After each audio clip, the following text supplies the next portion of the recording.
नमस्कार मेरे प्यारे बच्चों, एक बार आप सभी का फिर से स्वागत है मिशन इंस्पेक्टर बैच के एक नए मॉक टेस्ट में। और आज हमारा मॉक टेस्ट नंबर 67। आप नोटिस करिए 100 में से 67 पे हम पहुंच चुके हैं, जो कि आज भी हमारा प्रीपोजिशन स्पेशल है। आपको याद होगा हम ऑलरेडी प्रीपोजिशन की 2 क्लासेस पढ़ चुके हैं। कल सैटरडे के दिन पढ़ा था और एक हमने फ्राइडे के दिन, और मैं आपको प्रीपोजिशन की एक क्लास और पढ़ाऊंगा। इससे आपके पास टोटल प्रीपोजिशन की 4 क्लासेस हो जाएंगी और वो इनफ है अगर आप उसको ढंग से पढ़ लो। हालांकि अगर आप फ्रेजल वर्ब्स और फिक्स प्रीपोजिशंस दोनों को लर्न कर लो और कुछ प्रीपोजिशंस ऐसी जिनमें आप डिफरेंस याद कर लो, जैसे ऑन और अपॉन में क्या डिफरेंस होता है, अबव और बिलो में क्या डिफरेंस होता है, इन और इनटू में क्या डिफरेंस होता है, बिटवीन और अमंग में क्या डिफरेंस होता है, टू और टुवर्ड्स में क्या डिफरेंस होता है। अगर आप ये सारे वर्ड्स एक बार देख लोगे तो बहुत सारे ऐसे क्वेश्चंस होंगे जो आपको देखते हुए भी पता चल जाते हैं। ठीक है ना? ठीक है, तो आज हम लोग अपना प्रीपोजिशन की हमारी नेक्स्ट क्लास जो है वो शुरू करने जा रहे हैं। ध्यान से देखना और जो बात आपको नहीं लगेगी आप उसी टाइम उसको कॉपी में नोट डाउन कर लेना। ठीक है, चलिए स्टार्ट करते हैं। फर्स्ट सेंटेंस से, फर्स्ट सेंटेंस बोल रहा है his professional ability proves that he is cut dash for this job. या तो बोल रहा है कट आउट, या तो बोल रहा है कट अप, या तो बोल रहा है कट डाउन। तो बच्चों एक वर्ड होता है कट आउट। कौन सा वर्ड है? Cut out. ठीक है, जिसका मतलब होता है कि to remove on its position, यानी कि जब हम किसी को किसी की जगह से हटा सकते हो, रिमूव कर सकते हो, उसको उसकी जगह से उस सिचुएशन से भी हटा सके हो, तो उसी को हम लोग बोलते हैं क्या? Cut out. क्या करना भाई? कट आउट कर देना। आपने देखा होगा बहुत बार बोला जाता है कि जब फैमिली में कोई ऐसा मेंबर होता है जो गलत संगति में पड़ जाता है, तो हम क्या बोलते हैं कि हमें इस मेंबर को उस गलत संगति से हटाना होगा, यानी कि उस सिचुएशन से हटाना होगा। तब जाके हम उसमें बोलते हैं क्या? कट। और कट के साथ वर्ड कौन सा यूज होता है? आउट। ठीक है, सो फर्स्ट का आंसर होगा आउट। अगला sentence, the history of Hindu religion dates dash ancient time. देखो बोलना क्या चल रहा है, चाह रहा है कि जो हिंदू रिलीजन के की हिस्ट्री रही है उनकी डेट्स तब प्राचीन समय से लेकर अब तक चलती आ रही है। तब से लेकर अब तक चलने आने को फ्रॉम भी बोलते हैं, सिंस भी बोलते हैं और फॉर भी बोलते हैं। तीनों का सेंस सही है। लेकिन आप नोटिस करना ये 2 ऐसे प्रीपोजिशंस होते हैं जिसको आप लोग हमेशा परफेक्ट कॉन्टिन्यूअस टाइप के सेंटेंसेस में यूज करते हो कि नहीं करते? और एक ऐसा वर्ड ऐसा है जो हमारा टेंस से रिलेटेड नहीं है, क्योंकि आप पढ़िए यहां पर डेट्स लिखा हुआ है, यानी कि वर्ब की कौन सी फॉर्म है? 5वीं फॉर्म है। तो इसीलिए हम लोग यहां पर आंसर क्या दे देंगे? फ्रॉम। ठीक है ना? सिंस का सेंस का होता है जो हमारा काम किस टाइप का चल रहा हो, जिसमें काम जो है वो कंप्लीट ना हुआ हो। लेकिन जब आप कोई ऐसी बात बोलते हो कि भाई तब से लेकर अब तक ये चीज ऐसे है, ठीक है ना, यानी कि परमानेंट है, तो उस केस में आप वहां पर वर्ड कौन सा यूज करते हो भाई? फ्रॉम। ठीक है, और एंशिएंट टाइम के लिए तो वैसे भी सिंस वर्ड का यूज नहीं होता। चलिए अगला sentence, now government servants have the day dash every Saturday out of और सिंस। आपने देखा होगा हम एक वर्ड सुनते हैं द डे ऑफ। क्या वर्ड लिखा होता है? The day of. तो द डे ऑफ का मतलब होता है नो लीव।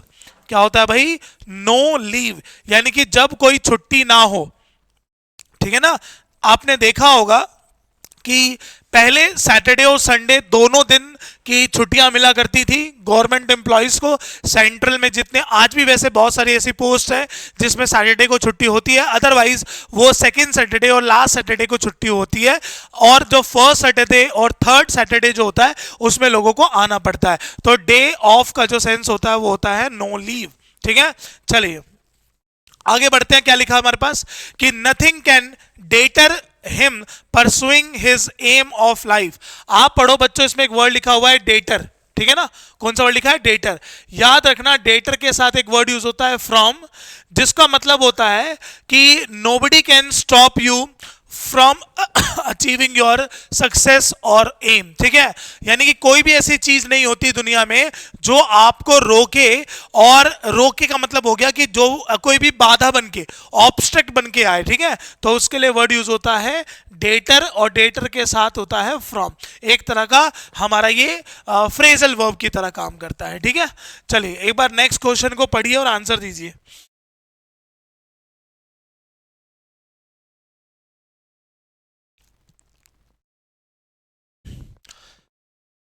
देखो भाई क्या है हमारे पास question. After the death of his father the responsibility has devolved dash him on him at him from him. ध्यान से सुनना, जब भी आपके पास ये वर्ब आ जाए, कौन सी भाई, डिवॉल्व्ड या डिवॉल्व भी आ जाए, कोई दिक्कत नहीं है। ये अपने साथ दो प्रीपोजिशन फॉलो करती है भाई।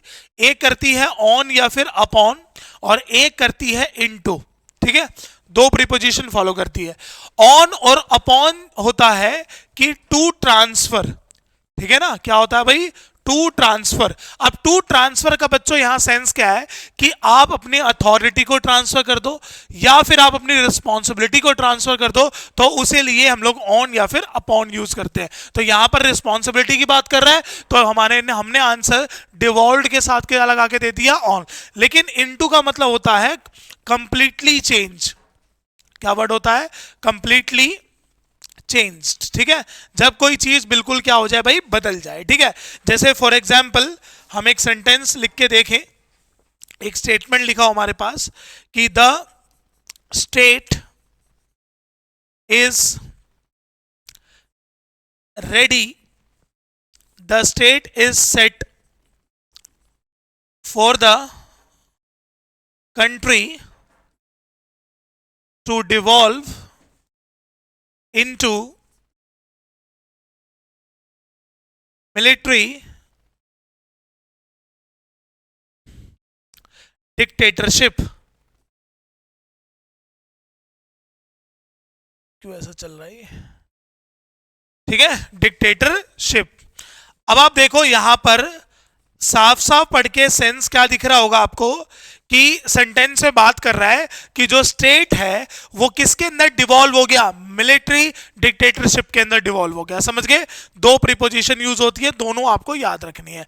अगला बोल रहा है कि इन अकॉर्डेंस विद, बच्चों पहले तो ये भी एक अपने आप में ही एक प्रीपोजिशन होती है जो कि पेपर में आती है, आपको याद रखना है ये भी, है ना। तो लिखा हुआ है in accordance with the advice of a doctor she is dash diet. तो ये तो आपने पढ़ा भी होगा, सेंस किस टाइप का आएगा भाई, शी इज ऑन डाइट। क्या सेंस होगा, शी इज ऑन डाइट, बिल्कुल सही है, first is the right option.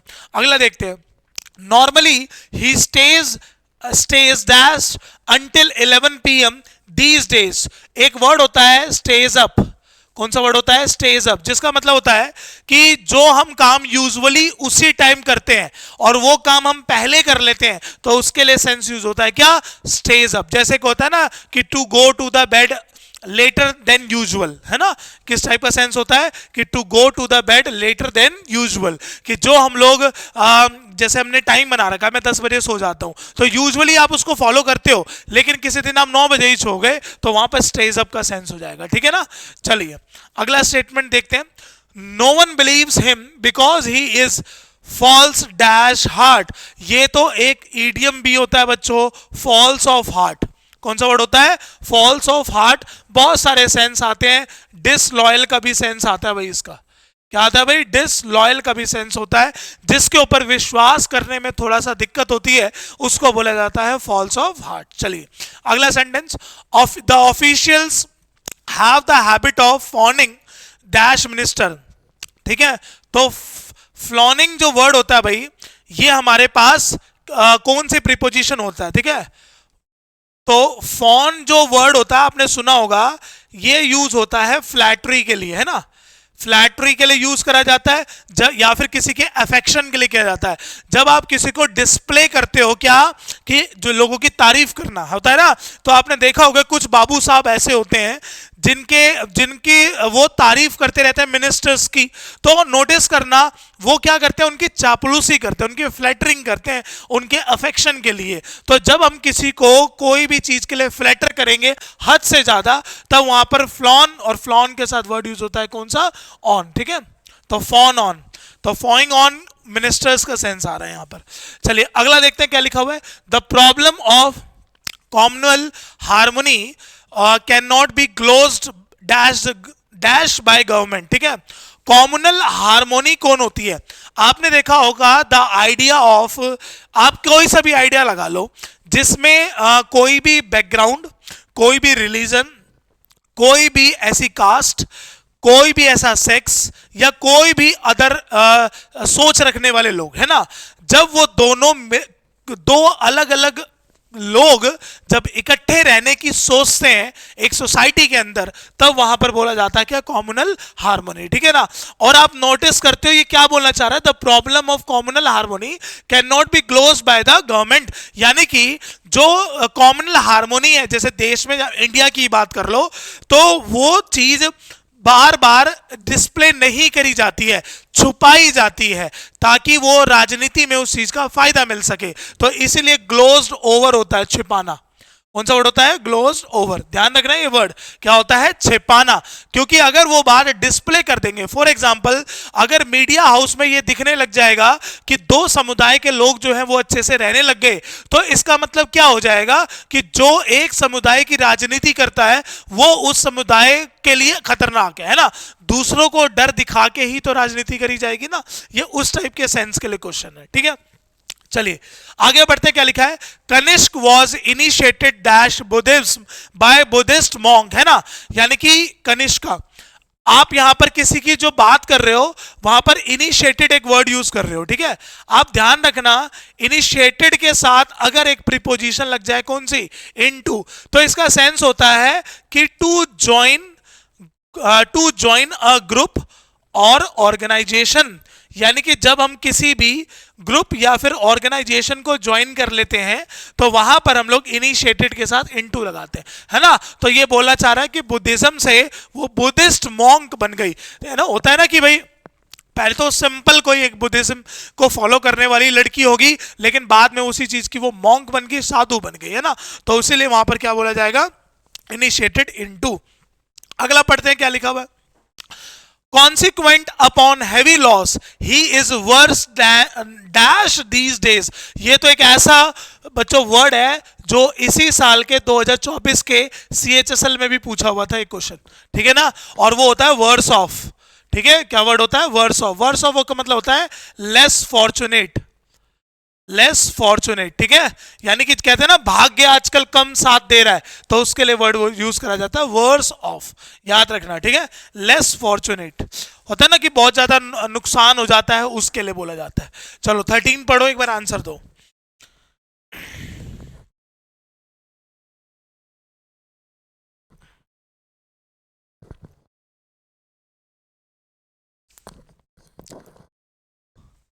पढ़ो क्या लिखा हुआ है, the cooperation between friends stems dash mutual consideration, ठीक है। तो वर्ड कौन सा यूज हुआ भाई, स्टीम, इसके साथ एक प्रीपोजिशन यूज होती है कौन सी, फ्रॉम। अब देखो ये क्या सेंस होता है कि कोई चीज ऐसी स्टार्ट करना या डेवलप करना जिसका रिजल्ट आपको पता रहता है ना, कि भाई जिसका रिजल्ट आपको वहां पे पता रहता है। तो क्या बोल रहे हैं कि जब दो दोस्तों के बीच में कॉपरेशन होगा तो वो आगे जाके एक म्यूचुअल कंसिडरेशन पैदा करेगा, यानी कि दोनों की सहमति पैदा करेगा, है ना। और वो कब होगा, जब एक बंदा दूसरे की बात सुनता है, दूसरा बंदा दूसरे की बात सुनता है। इसलिए मैं बिग बॉस को मना करता हूं देखने के लिए, क्योंकि वहां पर जो एक बोलता है तो दूसरा भी बोलता है, समझ गए ना। तो कौन सा आंसर होगा, स्टीम फ्रॉम।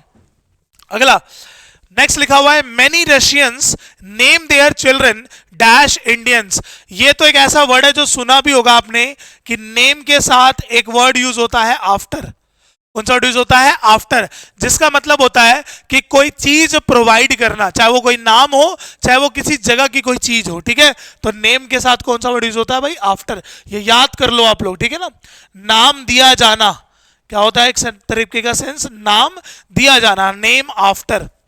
अगला sentence, Indians have pinned their hopes dash the emergence of some superman, है ना, यानी कि भारतीयों की जो आशा है वो टिकी हुई है किसी महामानव पे, है ना, कि कोई आएगा और हमें इस टैक्सेशन से बचाएगा, हमें एक अच्छा इन्वायरमेंट पैदा करवाएगा, हमारे देश में भाईचारा आगे बढ़ाएगा, हमारे देश में जो पानी है वो शुद्ध मिलेगा, हमारे देश में जो एयर है, एयर क्वालिटी है वो अच्छी मिलेगी, जो रोड है वो अच्छी मिलेगी, टैक्सेशन ऐसा होगा कि सारे लोग उसके ऊपर रिलायबल रहेंगे, सबको वो टैक्स देने में भी आसानी लगेगी। ये इस टाइप के सेंटेंस का सेंस है। और ये चीज होती है पिन ऑन, है ना, टिके रहना। क्या होता है? पिन ऑन, ध्यान रखना, क्या होता है? पिन ऑन, यानी कि किसी की तरफ आशा लगा के बैठना कि हाँ भाई अब हमारा कुछ अच्छा होगा, तो वहां पर हम लोग प्रीपोजिशन यूज करते हैं पिन ऑन। ठीक है, अगला पढ़ो क्या लिखा हुआ है। She could not muster dash courage to stand against the male treatment, है ना, यानी कि वो कभी भी अपने भीतर क्या नहीं कर पाती, क्या इकट्ठा नहीं कर पाती, करेज, तो इकट्ठा करने को बोला जाता है मस्टर अप, ठीक है ना, टू ब्रिंग टुगेदर, इकट्ठा करना। ध्यान रखे कि कोई भी नेगेटिव कोई भी उसके साथ ट्रीटमेंट किया जाता है, नेगेटिव कैसे पता चल रहा है? मेल से पता चल रहा है। जब भी ये वर्ड यूज होता है तो ये हमें नेगेटिव का ही सेंस देता है बच्चों, ठीक है, तो आंसर हो जाएगा कौन सा भाई? B, muster up. अगला, strangely her name did not occur dash me on the second meeting, है ना, यानी कि जब आपको एकदम से टकरा जाना तो अकर टू मी होता है ना, अकर टू मी, तो क्या सेंस हो जाएगा यहां पर? बी। ये तो ऐसा प्रीपोजिशन था जो हमारे पेपर में आता है और हमें ये जनरली याद ही रहता है, ठीक है। अगला देखो क्या लिखा हुआ है। The whole town was plunged dash sorrow after the massacre of the students, है ना, तो एक वर्ड होता है प्लंग्ड और इसके साथ एक वर्ड यूज होता है इनटू, जिसको बोलते हैं झोंक देना, है ना, कि भाई जो भी बच्चों का मैसेकर हुआ है पूरे टाउन के अंदर, उसके अंदर उनको झोंक देना। तो प्लंग के साथ जो प्रीपोजिशन यूज होती है वो कौन सी यूज होती है भाई? इनटू, ठीक है। चलिए अगला देखते हैं नेक्स्ट सेंटेंस में क्या बोलना चाह रहा है।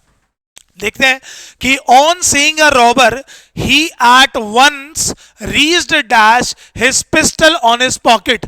अच्छा एक बात और देखो बच्चों, आपके पास की जो वर्ड यूज होता है ना रीच, एक होता है किसी जगह पर पहुंचना, यानी कि टू विजिट अ प्लेस।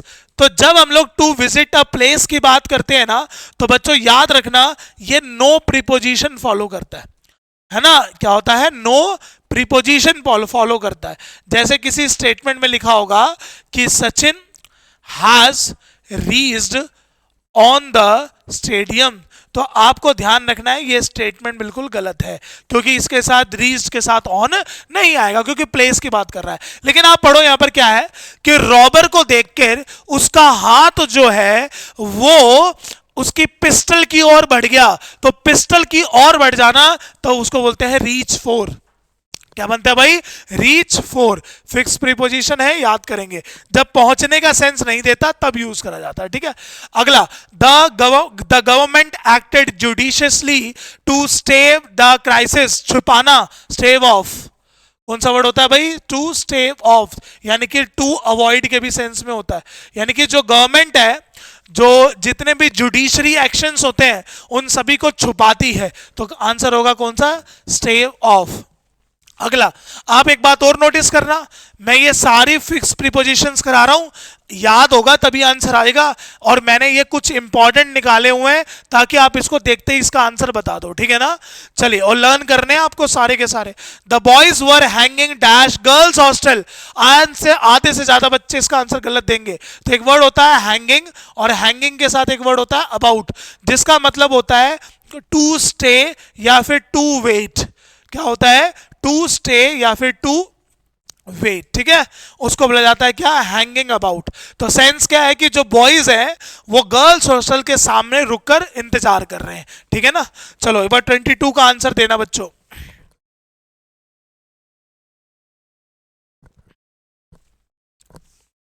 पढ़ो क्या लिखा हुआ है कि there is a tendency to trump dash charges against opposition leaders in every country. There is a tendency to trump up, कौन सा वर्ड है? To trump up charges against opposition leaders in every country. तो trump up का जो sense है वो होता है फॉल्स इंफॉर्मेशन। क्या होता है भाई? टू गिव फॉल्स इंफॉर्मेशन, है ना। फॉल्स इंफॉर्मेशन की सेंस आ रही है अपोजिशन लीडर्स के लिए, है ना। नेक्स्ट पढ़ते हैं क्या लिखा हुआ है कि in fact there is no library in our town to speak. ध्यान से सुनना, एक वर्ड होता है बच्चों स्पीक ऑफ। स्पीक ऑफ का मतलब होता है कहीं पे मेंशन कर देना या किसी की बात करना, है ना। टू टॉक अबाउट, ठीक है, ध्यान रखना। जब आप किसी की बात करते हो, है ना, तो जैसे आपने लेटर के अंदर किसी के बारे में मेंशन किया कि भाई हमारे जो टाउन है वहां पर कोई भी लाइब्रेरी अवेलेबल नहीं है, तो वहां पर आप उसके लिए क्या बोल रहे हो? स्पीक ऑफ बोल रहे हो। और OFF वाला नहीं, OF वाला ऑफ, ठीक है। अगला लिखा हुआ है कि to my surprise even well to do persons have no scruple dash cheating others. चलो, एक वर्ड होता है बच्चों कौन सा? स्क्रपल इन, ठीक है। अब ये क्या होता है? आपने देखा होगा कि कोई ऐसी चीज होती है, something that you stops from doing something that you think is morally wrong, है ना। यानी कि कोई ऐसी चीज जो आपको रोके, किस वजह से? क्योंकि आपको पता है कि ये चीज एक मॉरली रॉन्ग है, मोरालिटी शो नहीं करेगी इस काम को करने से, तो वहां पर हम लोग स्क्रपल इन का यूज करते हैं। कौन सा वर्ड यूज करते हैं? स्क्रपल इन। याद करना पड़ेगा इसको, आपको लर्न करना पड़ेगा भाई, ठीक है। चलो लिख लेना कि मीनिंग क्या बताया था। अगला, you should not mind his dash cuff remarks. देखो कौन सा वर्ड लिखा है? माइंड। माइंड के साथ कौन सी प्रीपोजिशन होती है भाई? ऑफ। कौन सा सेंस होता है भाई? ऑफ। फिक्स प्रीपोजिशन है। करेक्ट आंसर कौन सा हो जाएगा? Second is the right option. चलो, हमने आज फिक्स प्रीपोजिशंस और कुछ इंपॉर्टेंट फ्रेजल वर्ब्स के हमने 25 बेहतरीन क्वेश्चन बच्चों सॉल्व कर लिए हैं, ठीक है ना। और मैं नेक्स्ट क्लास में भी आपको ऐसे ही कुछ फिक्स वाले ही क्वेश्चन कराऊंगा ताकि आप लोगों को कुछ फिक्स प्रीपोजिशन लर्न हो जाए जो कि पेपर में आने के पूरे चांसेस हैं, ठीक है ना। चलिए मिलते हैं नेक्स्ट क्लास में। जय हिंद, जय भारत।